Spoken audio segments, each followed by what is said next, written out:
Assalamualaikum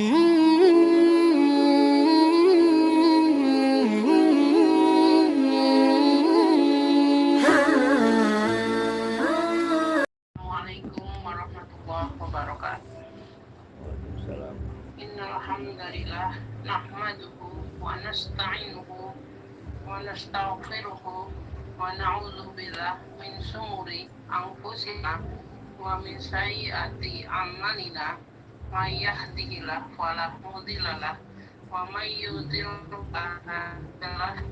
Wa asyhadu an la ilaha illallah wahdahu la syarikalah wa asyhadu anna Muhammadan abduhu wa rasuluh. Amma ba'du.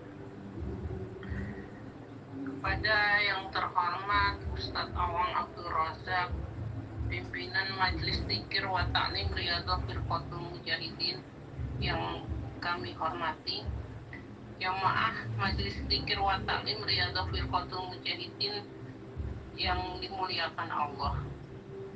Pertama-tama marilah kita panjatkan puji syukur kehadirat Allah Subhanahu wa Ta'ala yang telah memberikan kenikmatan pada malam hari ini, yaitu nikmat sehat, nikmat iman, dan nikmat Islam, sehingga kita bisa berkumpul pada malam hari ini dalam kajian Al-Hikam yang ke-54.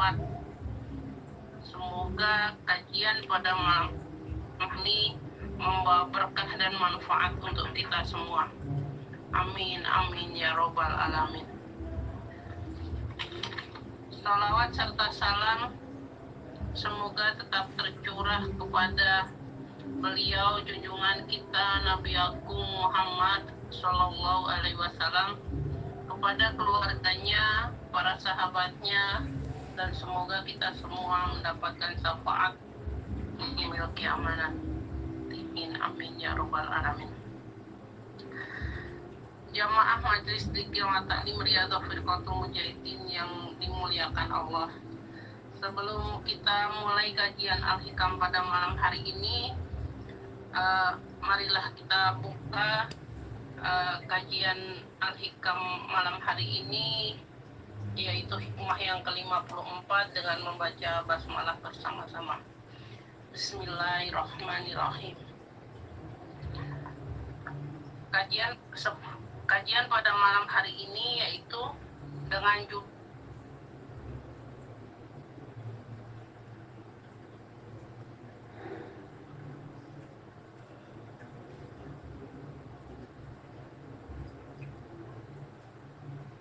adalah tentara nafsu. Apabila Allah ingin menolong hambanya, maka ia akan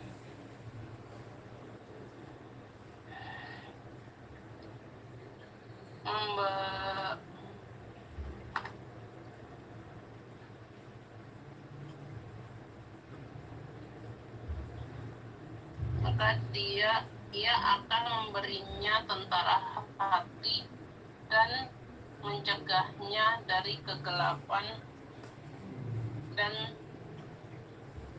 tipuan.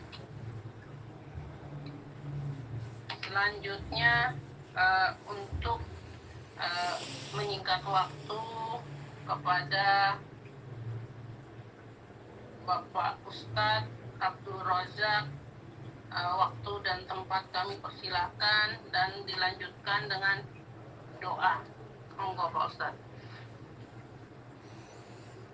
Assalamualaikum warahmatullahi wabarakatuh.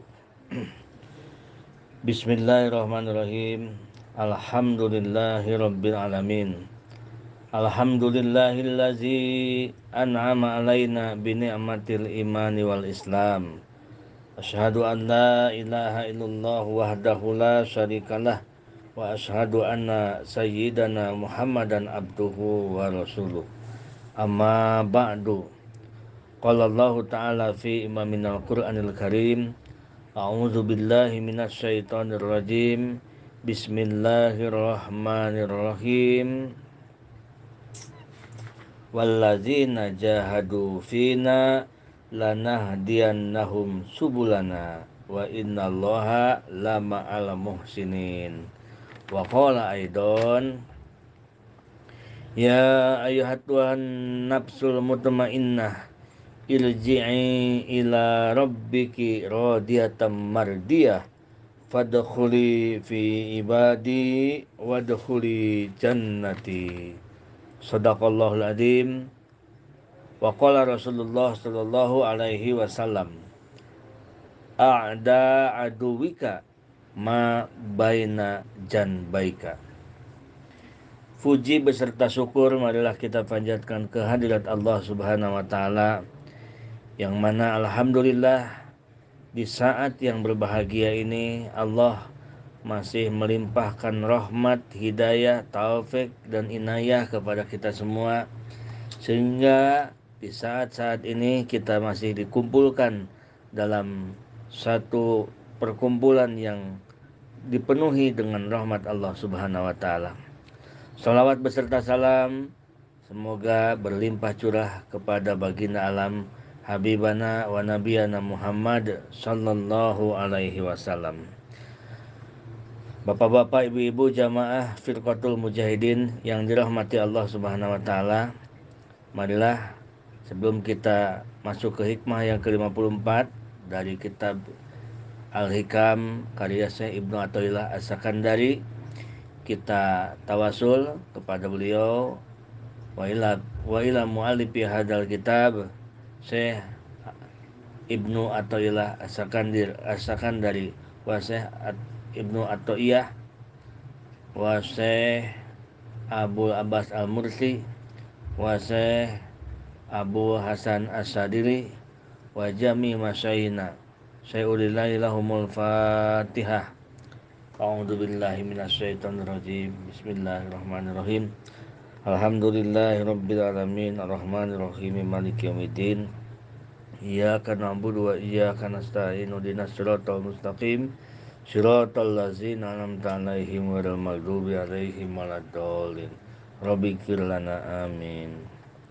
Bismillahirrahmanirrahim. An-nuru jundul qalbi kama ana zulmata jundun nafsi. An-nur jundul qalbi, cahaya itu adalah pasukannya hati atau tentaranya hati. Nur itu tentaranya hati. Kama ana zulmata jundun nafsi, seperti kegelapan itu adalah pasukannya nafsu. Wa iza aradallahu ayang sura abdah, maka di mana Allah bermaksud menolong hambanya, amaddahu bijunudil anwar, maka Allah akan kirimkan pasukan-pasukan cahaya terhadap hambanya itu. Wa qatta'a anhu madada zulmi wal aghyar, dan Allah juga akan menepis kegelapan dan segala hal yang tidak ada hubungan dengan Allah Subhanahu wa taala.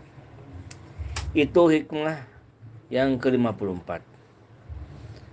Jamaah Firqatul Mujahidin yang dirahmati Allah Subhanahu wa taala.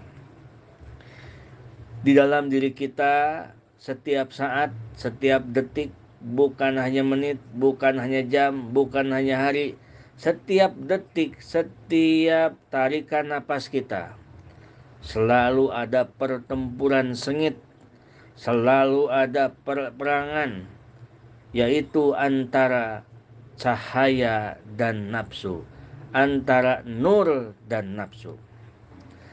Terkadang pertempuran itu dimenangkan oleh nur, cahaya, sehingga kita ibadah tenang, kita semangat ibadah, kita semangat melakukan amal soleh. Dan terkadang di satu waktu dimenangkan pertempuran itu oleh nafsu.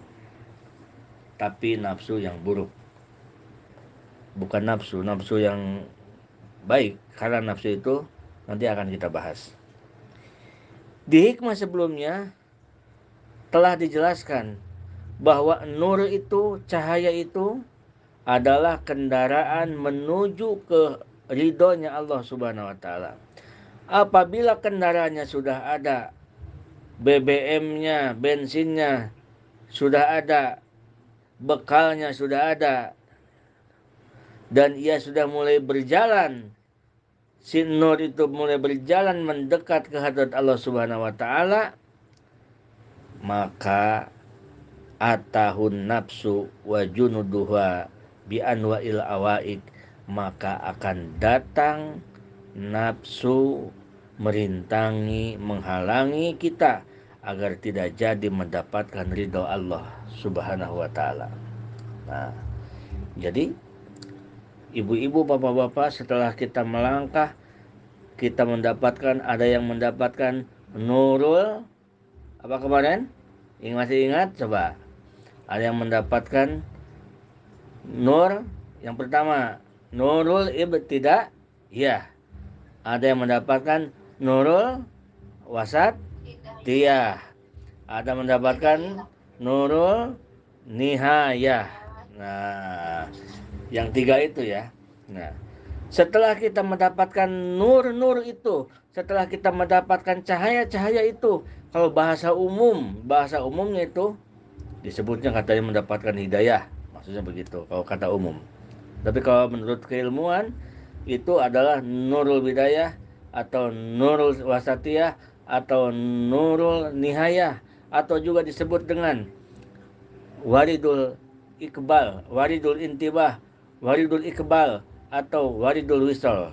Nah, setelah kita mendapatkan cahaya, ternyata kita posisi kita tidak aman. Jadi seorang ahli ibadah jangan merasa aman, karena ada musuh kita yang selalu bertempur di dalam diri kita, yang lebih dahsyat dari setan, sampai beberapa kelipatannya dari setan bahayanya. Kenapa? Karena setan adalah terkadang dia pergi kalau kita mengingat Allah, mendengar adzan dia pergi menjauh, tetapi ada yang tidak pernah pergi, selalu bersama-sama kita, musuh dalam selimut, yaitu nafsu. Nah, jadi kita di sini akan membahas tentang jundun, pasukan-pasukan. Ada pasukan nafsu, ada pasukan nur, pasukan cahaya. Baiklah, ibu-ibu, bapak-bapak, jamaah rahimakumullah. Oleh karena itu, Al-Imam Ghazali, Hujatul Islam, Imam Ghazali rahimahullah berkata, kebahagiaan itu adalah saat seseorang mampu menguasai nafsunya, dan kesengsaraan itu adalah saat seseorang dikuasai nafsunya. Nah, setelah kita siap-siap ibadah, yang tadinya jauh dari Allah mendekat sama Allah, yang tadinya tidak mau tahajud jadi mau tahajud, yang tadinya tidak mau wirid jadi mau wirid. Hati-hati, bukan berarti aman kita. Atahun nafsu wa junduha bi anwa'il awaik, ternyata datang nafsu dengan rintangan-rintangannya. Datanglah nafsu dan tentara dengan rupa-rupa rintangan nafsu. Perlu kita ketahui, menurut sebagian ulama, karena beda-beda, ada yang mengatakan tingkatan nafsu itu, ada yang mengatakan 7, ada yang mengatakan 9, ada yang mengatakan sampai 15. Menurut sebagian ulama ada 7 nafsu. Kalau yang tercantum dalam Al-Quran ada berapa? 4 kalau nggak salah. Menurut ulama, musuh kita yang sangat besar nafsu itu bisa diperangi dengan disebut mujahadatun nafsi, memerangi hawa nafsu. Yang diperangi hawa nafsu itu nafsu yang 2. Kalau nafsu yang 5 itu nafsu yang bagus. Jadi tidak setiap nafsu buruk. Nafsu tidak mutlak buruk, seperti akal pun tidak mutlak baik. Nafsu tidak mutlak buruk karena ada nafsu yang baik. Seperti akal pun tidak mutlak baik karena ada akal yang buruk. Itu. Mana akal yang buruk? Akal dan nafsu yang baik adalah akal yang nafsu yang dinaungi, dipimpin oleh keimanan. Jika akal seseorang tidak dipimpin oleh keimanan, dia tidak akan bisa baik. Pintar, kepintarannya hanya untuk memintari orang lain. Gitu. Terus nafsunya untuk menguasai dirinya. Oleh karena itu Bapak-bapak Ibu sekalian, menurut sebagian ulama, nafsu itu ada 7 tingkatan. Yang pertama, sifatnya nih, sombong dengan berbuat dosa, tidak merasa salah dengan dosa, selalu membisikkan keburukan-keburukan, yang memerintah keburukan dan memerintah kejahatan. Nah, itu nafsu amaroh. Itu adalah nafsu yang pertama, nafsu amaroh. Nah, yang ditalukan ini adalah nafsu amaroh. Karena nafsu amaroh tidak pernah taluk, tidak pernah dia nurut sama sekali. Sebagaimana dulu waktu diciptakan nafsu. Sampai 1000 tahun 2 kali direndam di panasnya api neraka. Yang pertama adalah nafsu amaroh. Yang kedua, kalau nafsu amaroh dilatih dengan riadoh, dengan banyak wirid, dengan puasa, ya, lama kelamaan nafsu amaroh akan menjadi nafsu lawamah. Apa itu nafsu lawamah? Nafsu lawamah, nafsu ketika berbuat dosa ia menyesal. Contoh, nafsu amaroh, kalau nafsu amaroh nih, kalau nafsu amaroh membisik ke kita agar tidak sholat. Waktu sholat jangan sholat, waktu ngaji jangan ngaji, waktu wirid jangan wirid. Itu nafsu amaroh. Kalau nafsu lawamah, dia mau ngaji setuju aja, ya udah nggak apa-apa, silakan ngaji. Mau sholat setuju aja, silakan. Mau sholat mah, mau sedekah setuju aja, silakan. Mau sedekah mah, tetapi dia permainkan sholat kita agar tidak khusyuk. Dia permainkan sedekah kita agar ria. Dia permainkan ibadah-ibadah kita agar tidak karena Allah. Itu nafsu lawamah. Buktinya mana? Cirinya kalau sudah mengerjakan ibadah itu ada menyesal di hati. Loh, aduh tadi saya kenapa sholat buru-buru ya. Tadi kenapa saya sedekah pengen dipuji orang sih. Nah, ada menyesal begitu. Berarti kita lagi melakukannya itu sedang terdorong oleh nafsu lawamah. Yang kedua itu nafsu lawamah. Nah, yang selanjutnya yang ketiga, dari lawamah jika terus diriadohi, dilatih, biasakan, dilawan dengan istiqomah, dilawan dengan ibadah, dilatih terus, lama-lama akan naik menjadi nafsu mulhimah. Nafsu mulhimah. Nafsu mulhimah yaitu nafsu yang memberikan ilham kebaikan, yang berbisik tentang ilham kebaikan. Itu nafsu mulhimah. Jadi udah berapa itu? 3.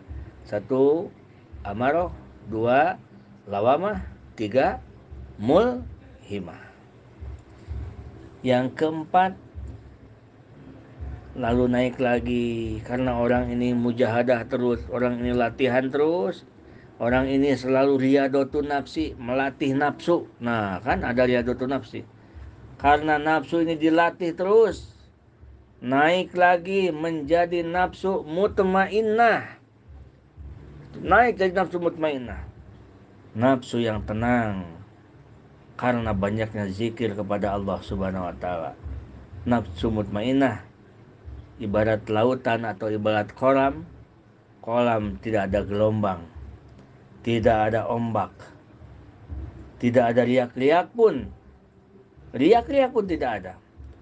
Kalau kolam misalnya dasar dan isi kolamnya sampai terlihat, saking tidak ada gelombang, tidak ada riak-riak, tidak kelihatan apa-apa dan airnya bening. Nah, seperti itu ibaratnya nafsu mutmainnah. Untuk menjadi jiwa yang tenang, orang yang mempunyai nafsu mutmainnah, serahkan segala urusannya kepada Allah Subhanahu wa taala.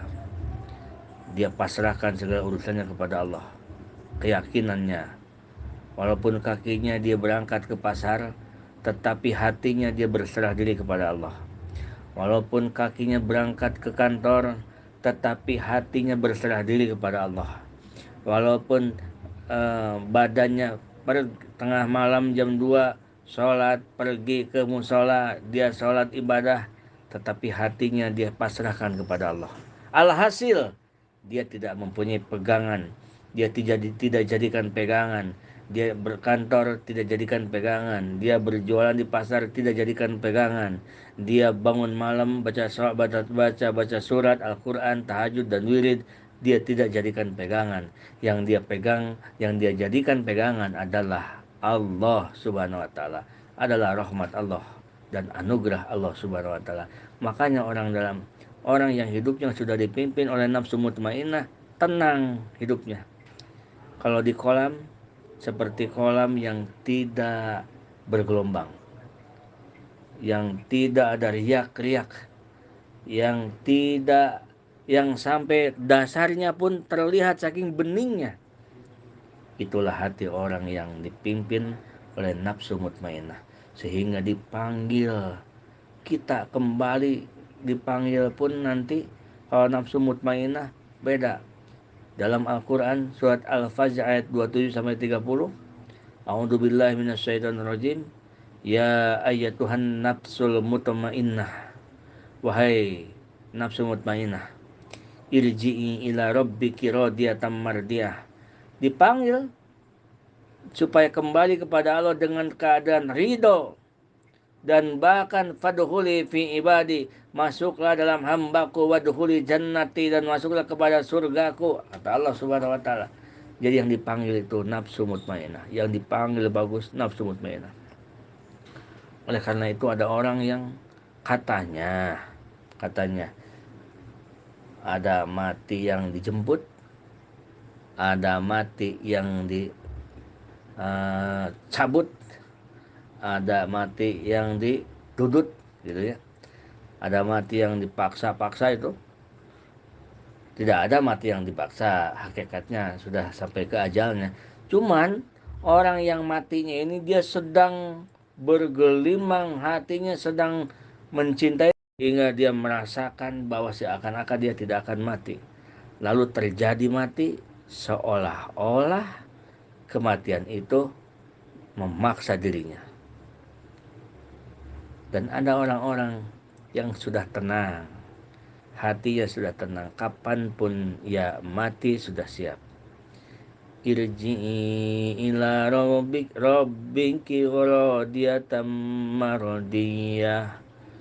Oleh karena itu ada yang mau mati waktu sakaratul maut, ditalkin la ilaha illallah, dia ngucap tetapi dia lama banget, malah seperti teriak-teriak, seperti mau teriak tapi nggak ada suara, seperti melihat yang aneh yang menakutkan itu.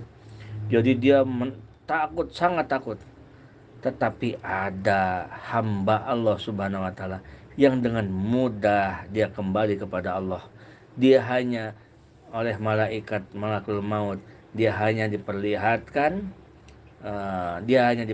keindahan-keindahan akhirat, sehingga ruhnya langsung keluar dengan mudah karena dijemput oleh malakul maut. Masya Allah. Itulah bapak-bapak, ibu-ibu sekalian. Jadi lihat toh, kita itu minimal kita menjadi nafsu mulhimah, nafsu yang mengilhamkan kebaikan-kebaikan. Apalagi kita menjadi nafsu mutmainnah. Tujuan kita ke situ. Riyadhah itu tujuan kita ke situ. Yang kelima, naik lagi menjadi nafsu radiyah. Nafsu yang ridho dengan takdir-takdir Allah. ridho dengan ketetapan-ketetapan Allah. Nah itu ada nafsu yang namanya nafsu radiyah. Lalu naik lagi, kalau kita semakin ridho, semakin mantap, naik lagi nafsunya menjadi mardiyah, nafsu yang diridhoi oleh Allah Subhanahu wa taala, seperti nafsunya para sahabat Rasulullah, sehingga dikatakan radhiyallahu anhum wa radu anhu zalika liman khasyya rabbah.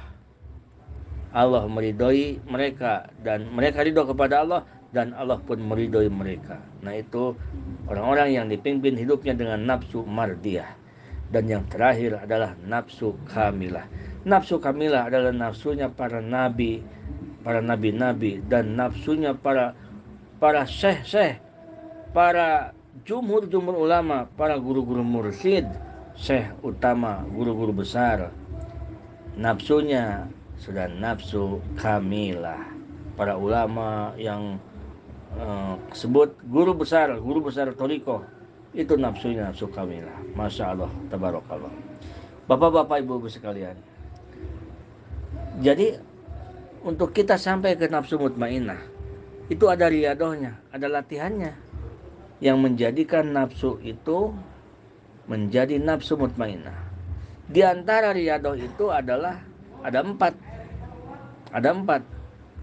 Kapan saja kita laksanakannya. Ada 4 riadohnya.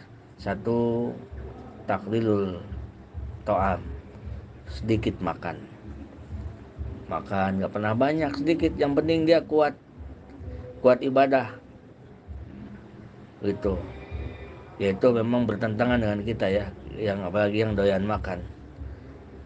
Riadohnya itu sedikit makan. Karena banyak makan pasti banyak tidur, gitu kan? Nah, sedikit makan. Lalu yang kedua, taklilun niam, mengurangi tidur. Jadi jangan banyak-banyak tidur. Jangan panjang-panjang waktu tidur tuh. Jangan kebanyakan. Tidur setengah 10, jam 1 udah bangun. Masya Allah. Begitu. Itu diantara riadoh, melatih diri kita dari nafsu amarah, mudah-mudahan naik menjadi nafsu mutmainah. Yang selanjutnya, taklilul kalam. Cara untuk melatih nafsu kita agar menjadi nafsu mutmainah adalah dengan taklilul kalam. Sedikit bicara. Bicara hanya yang penting-penting saja, yang penting-penting, yang bermanfaat. Kecuali membicarakan tentang kebaikan, banyak bicara tidak apa-apa. Kalau selain itu tidak pernah dia bicara. Itu cara riadoh untuk menjadi nafsu mutmainah. Semakin kita banyak bicara, semakin berpeluang banyak dosa. Jadi orang yang sedang menuju nafsu mutmainah, dia akan sedikit bicara. Yang keempat, latihannya itu, riadohnya itu adalah hamlul ada min jami'il anam, menanggung sakit, menahan sakitnya perasaan, menahan sakitnya hati dari fitnahan dan dari gunjingan orang. Semakin digunjing orang, semakin difitnah orang, kita sabar, kita tanggung, kita tenang, itu melatih nafsu kita, lama-lama akan menjadi nafsu mutmainnah. Karena kalau kita misalkan difitnah atau ada sesuatu yang menyakitkan ke hati kita, lalu kita marah, berarti kita gagal, berarti kita dipimpin oleh nafsu amarah. Nah, supaya menjadi nafsu mutmainnah, yaitu kita berusaha untuk sabar, menanggung ada min jami'il anam.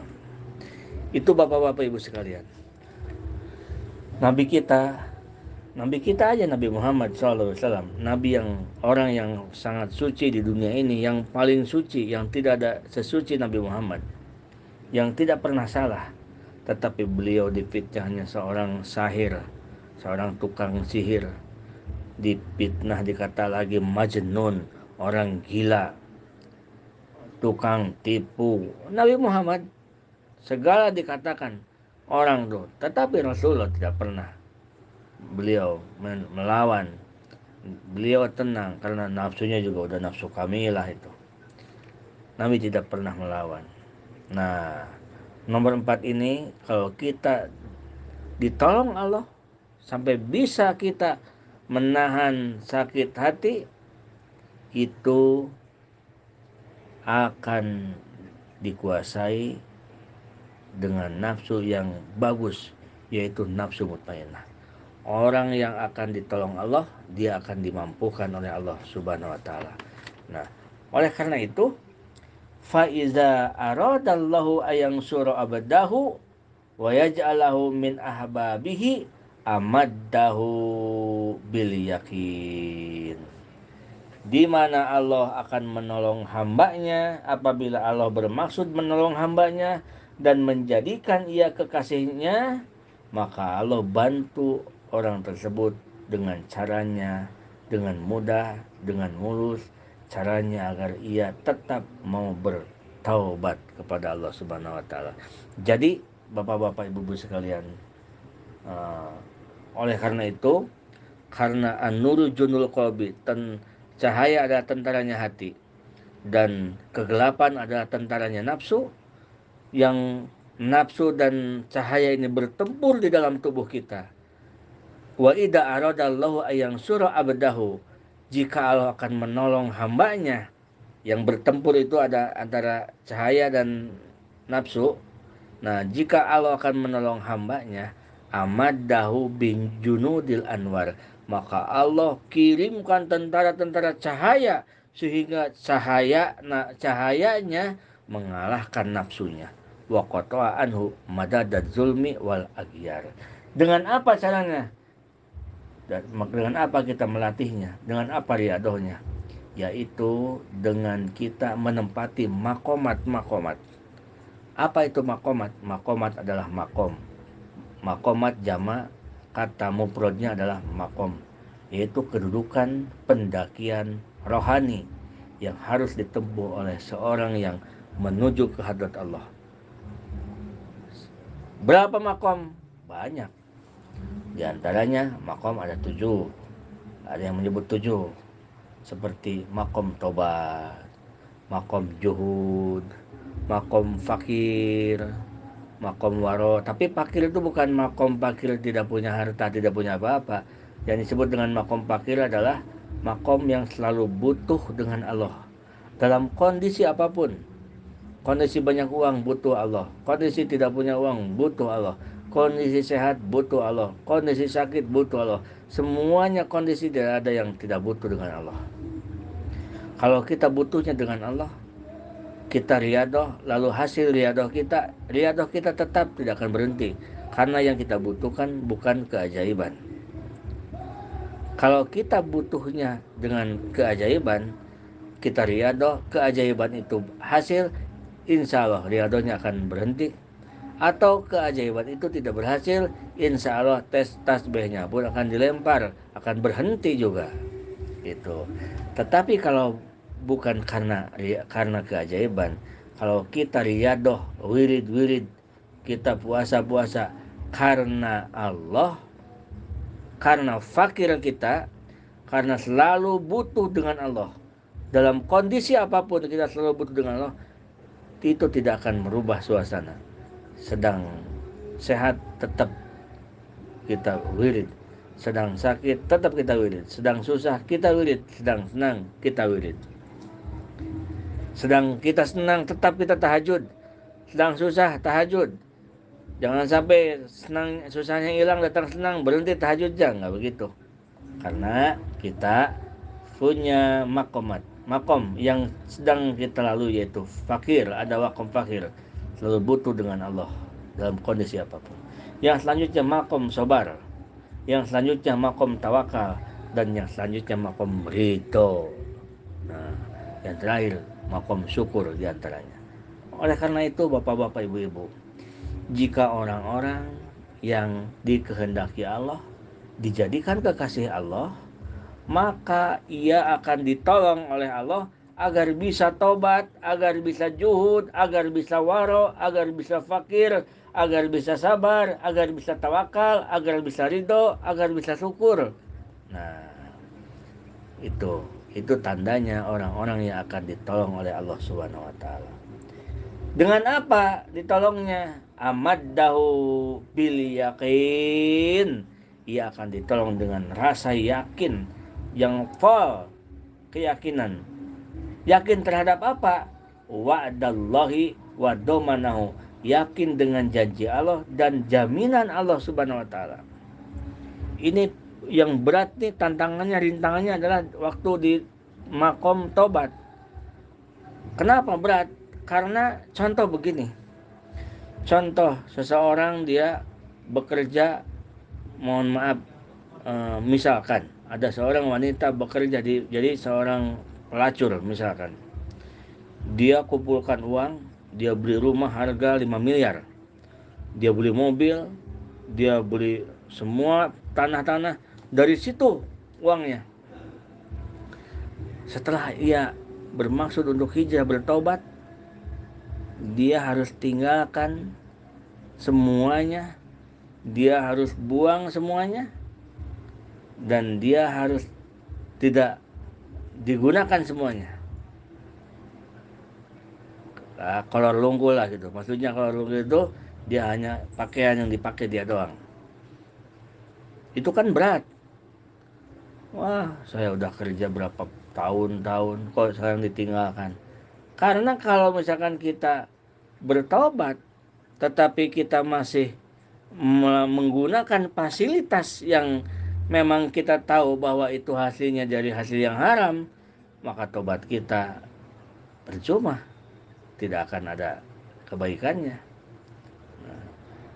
Juhud kita bagaimana, warok kita bagaimana, sabar kita bagaimana, kalau dalam pintu yang pertama, pintu taubat, kita sudah tidak bisa melaluinya.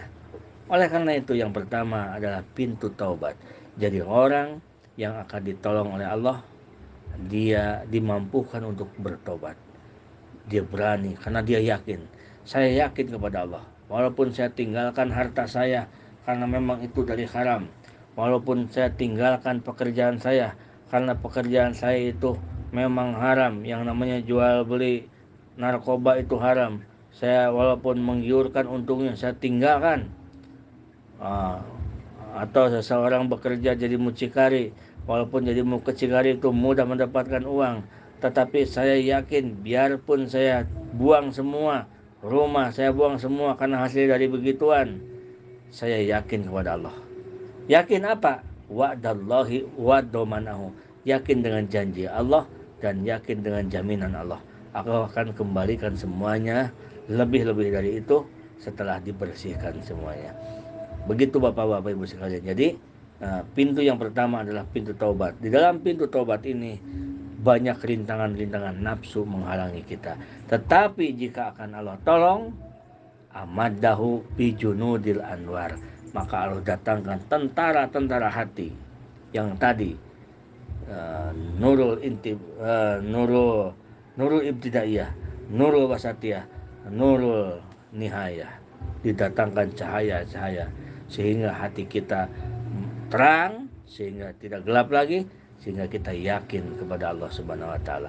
Mudah-mudahan ibu-ibu, bapak-bapak, dengan kita sering riado, kita semua dipimpin hidup kita oleh nafsu-nafsu yang baik, nafsu mulhimah, nafsu mutmainah, apalagi nafsu rodiyah, apalagi nafsu mardiyah, komo nafsu kamilah. Itulah sekilas dari hikmah yang ke-54. Dan besok subuh kita lanjutkan ke hikmah yang ke-55. Sebelum ditutup doa, nanti akan doa dan dibacakan doa untuk yang khusus didoakan hari ini, malam ini. Sebelum ditutup, silakan kalau ada pertanyaan setelah Pak Ustadz salam menutup acara ini, silakan jika ada pertanyaan. Hadanallahu wa iyyakum ajmain. Assalamualaikum warahmatullahi wabarakatuh.